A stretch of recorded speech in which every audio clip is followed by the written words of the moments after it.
Last but not least, joining us today here on BOXTOROW, we're joined by a gentleman in his 12th season as the head women's basketball coach at North Carolina A&T. The Lady Aggies ranked number 24 in the mid-major poll by collegeinsider.com, and they've really been on a roll in the CAA, one of the better teams, as a matter of fact, the last a couple of years. Tarrell Robinson's the all-time winningest coach in Lady Aggie history, and he joins us here on BOXTOROW. What's going on, Coach Robinson? Nothing much, man. How you doing? Glad to be here. Yeah, appreciate you coming on. This is a great streak, and I want to start with the way that your team is. Well, let me even start here first. I know last year you were ranked in the collegeinsider.com top 25 mid-major poll. What does it mean to be ranked? And your young ladies obviously are playing very well right now. Well, I mean, to be recognized throughout the country, because it is the top 25 mid-majors in the country, to be considered one of the, top programs. I mean, it says everything about, how we operate, from just strategically, from a development standpoint, obviously from a strategy, standpoint, our system, the type of young women we recruit, athletics department, it's a separator. And it's obviously the thing that I like the most about it is always good for recruiting to send those emails and let them know, what's going on in Lady Aggie basketball. Was it a surprise? I don't know if you or your team looks at it this way, but your team was picked to finish, in the bottom half of the conference in the preseason after finishing in the top half in your first season. Were you surprised by that? Is that a motivation to you or the Lady Aggie players? Oh, absolutely. It was absolutely. And to the point that you made a little bit earlier, we were the only other CAA team to be in the top 25 mid-major last year, so it was a shock to me. I thought that in our first year, we proved that we were a program that was capable of competing against the best in this league. And we just use it for motivation. Every game, we talk about it. We say that this team voted against us, to try to get our girls hype, and they responded. And I'm excited, that they have. I really think we have one of the best teams in the league. I really feel like we have some of the best players in the league, and it's great to see this winning streak. And you just want to keep it going, want to keep the vibes right, want to keep them locked in so we can finish the job. You played a tough schedule, as you generally do, to kind of start the season. The Georgia game, tough loss, but I mean, I think you had Georgia by 8 points in the first half before losing, but then you propelled that to a victory over an ACC opponent in Wake Forest. Can you kind of speak to that? That's not new to you or the Lady Aggie program in terms of some big wins, and I think you beat Wake Forest in the past, but I mean that's a big win for mid-majors, if you will, and the Lady Aggie program. Yeah, it raises an eyebrow, when people are scrolling through, seeing the games, and they see that A&T, was able to knock off an ACC school, a high academia school, right up the street, from Greensboro. But I really feel like, this group, I feel like we have the experience, we have the talent. We're not as consistent as we need to be. That hurt us against Georgia, and just use that with Wake. When we're up, when we're playing well, we got to sustain that in order to get the victory. They're top two, but we got to stick to the strategy, stick to the scout, stick to playing together, something that I really try to preach to this talented group I have. And those wins right now, or even competing against those teams right now, help us, because I tell our players, we played better. Already played against the best. So we're not afraid of the moment that's in front of us as far as CAA play. That's the voice of Tarrell Robinson, the head women's basketball coach at North Carolina A&T in his 12th season, as he joins us here on BOXTOROW. This streak that you're on, it began with a three-pointer by your center, Shania Clark, to send the game to overtime that you pulled out against Towson back on January the 7th. Just speak to how well you've played this last month. They've been very resilient, man. That game, you're right. That after we won that game, Malia Bracone was like, she was like, Coach, we really won it. Yeah, absolutely. I've been telling you all that. We just gotta, have big plays like that. I mean, that's, a lot of times how basketball is played. One game, one play gives you the confidence that you can take on and beat anybody.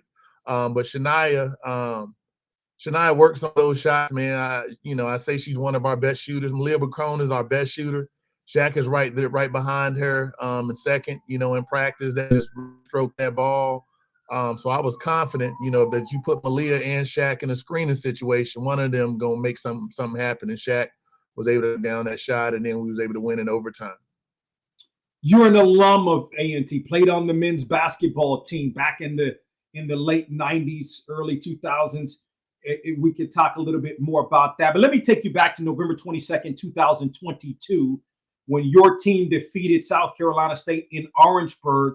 It was your 192nd victory as the Lady Aggies head coach, all-time. It made you now the all-time winningest coach in A&T history. What did that game and that moment mean to you? And then what does it mean to you to be the all-time winningest coach at your alma mater? Man, I love this university. It tells me that, one, I made the right decision at the age of 18 when I decided to come to North Carolina A&T State University, and I made the right decision when I decided to stay. Like all kids they deal with now, you always, when things don't get off to a great start in college, you always second guess and wonder if it were another option or if you should transfer. And I feel like my steps have been ordered. I feel like I was supposed to be here. I was supposed to make this decision. I feel like I was supposed to be a women's basketball coach. I've had plenty of opportunities to go back to the men's side, but I truly feel like this is where God wants me. And the success speaks for itself. Being an all-time winningest coach is not something that I really thought about when I took the job. It was just trying to fill the shoes and fill the void that Patricia Cage-Bibb left here. She was a legend in her own right. Someone that got me in the position that I'm in now, and I just wanted to make sure that the program was still in safe hands when I took over the job. And then next thing you know, people start talking about records and numbers and countdowns. And it was fine. It was great to finally get it done, man. That South Carolina State game, because there was pressure in just getting it. I thought that we would have got it the year before when we were in the Big South, but we didn't. And I'm just thankful, for Chancellor Martin, Earl Hilton for giving me this opportunity. And I just truly try to make the best of it every day, with these young people, with my staff, and just try to really show Aggie pride. How well, or can you speak to how well your point guard, Jordan Dorsey, is playing? By the way, the HBCU National Player of the Week. She's lights out, man. She's we watched film the other day, and she's like, Coach, I'm locked in. And she said it with a serious face, and she appears to be that, And Jordan, I thought, to her own standards, got off to a rocky start earlier. We watch a lot of film. We have a lot of conversation. Jordan is just such a hard worker, such a good person, so humble. She's getting everything she deserves right now. She checks all the boxes. She's the example of buy-in. Like she just, things that I talk to her about, I see her trying to do it on the floor. Like one of the things, like right now, the way she's getting to that foul line. Because I told her, like in regards to scoring points, we have a team. We have a lot of pieces. We got Malia Bracone, Demaya Tucker, Shania Clark, Layla Aycock. You got a lot of people that at any point in time can have good games. And I said, but if you want to consistently have a good game, get to that foul line. You can make only 3 shots and get to the foul line 18 times, and you got 30 to 50 points. And she was 8 times, and she was like, she thought about that because I told her that a lot of our opponents were going under screens. I said, because they don't want to deal with Jordan Dorsey in the paint. They rather Jordan Dorsey shoot a jump shot and settle for your 40%, your 4 out of 10 shots that you'll make from the 3-point line. They rather deal with that than you attacking the basket and not just creating for yourselves, but for your teammates. She's finished a lot of games with us at the line. She wants to win a championship.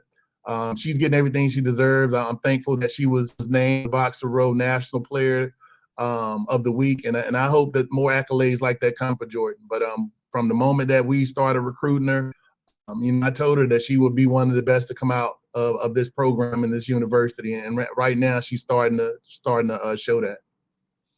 Your thoughts on Drexel, your next opponent on Sunday? You're on the road in Philly. Your thoughts on Drexel?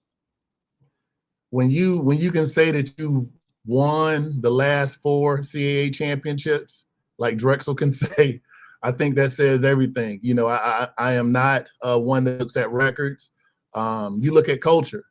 Coach Mallon knows what she's doing there, and they've got a tremendous culture. And any moment in time, their team can get hot, get confident, and it's a game that concerns me. They're a very attention to detail team. They follow scout hard. They have multiple sets and multiple actions. And then the even bigger thing is they've had a bye. They've had since Tuesday or Monday to focus on North Carolina A&T State University. They didn't play on Friday, so we have to get a prepared and rested Drexel team. And then last thought, we appreciate the time. 3 MEAC tournament championships, 4 regular season championships. Your last, of course, in 2021, and then of course the next year you went to the Big South. Some of the differences. Can you speak to maybe some of the differences between sort of the MEAC and the CAA? And the thing about it, you've come in and had success right away in a tough conference. Yeah, the basketball is not the difference. I think the operations piece of it is more so the practice times, the practice opportunities on the road. A lot of times, in the MEAC, you wouldn't, like, I'm one that likes to practice. I like extended practice, whether on the road and shoot arounds. And a lot of times in the MEAC, nobody would give you what you requested. But, in the CAA, they do. They give you time to prepare. And outside of that, the basketball piece, man, it is as you see right now with a lot of the HBCU across the country are upsetting teams.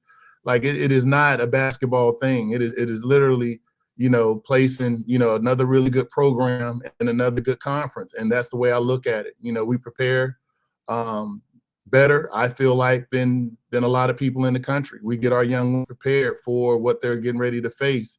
We'll, do a great job of player development. We really spend time building relationships with our young people. So as long as we can get the quality athletes, the quality talented young women with high character, which matters here, we'll continue to be able to compete in this league. It was, whether it was the Big South, whether it was the CAA, it wasn't any fear in our program that we wouldn't be in the situation that we're in now.